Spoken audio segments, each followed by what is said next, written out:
Already ஒரு gauge setup வந்து பார்த்தீங்கன்னா, சக்ஸஸ்ஃபுல்லாக குட்டிங்கலாம் வர ஆரம்பிச்சிச்சு. இன்னொரு கேஜ் செட்டப் ஒண்ணு இந்த மாரி செட் பண்ணியிருக்கோம். இது சக்ஸஸ் ஆகுமா அப்படின்னு கன்ஃபார்மா சொல்ல முடியாது.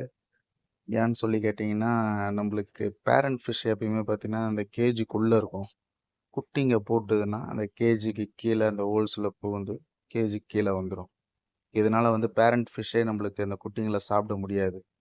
அதுதான் நம்மளுக்கு மெயினா இத தடுக்கிறதால பார்த்தீங்கன்னா, நெறைய குட்டிங்க கிடைக்குது. இதுதான் வந்து கான்செப்ட்டு. ஆனா நம்ம இப்ப செட் பண்ணியிருக்கிறது பார்த்தீங்கன்னா, ஹோல்ஸ் கொஞ்சம் பெருசு பெருசாவே இருக்கு. இதுல இருந்து பேரண்ட் ஃபிஷ்ஷுங்களே கூட வெளிய வரதுக்கு வாய்ப்பு இருக்கு. அந்த மாரி வெளிய வந்ததுன்னா, எடுத்து குட்டிங்கள நெறைய சாப்பிட்றதுக்கும் வாய்ப்பு இருக்கு. நம்ம கிட்ட இருக்கிற 3 மெயிலு, 3 ஃபீமேல் எடுத்து நம்ம விட்டுருக்கோம்.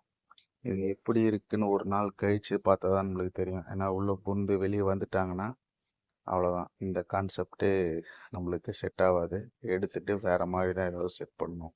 பார்க்கலாம் எப்படி இருக்கு.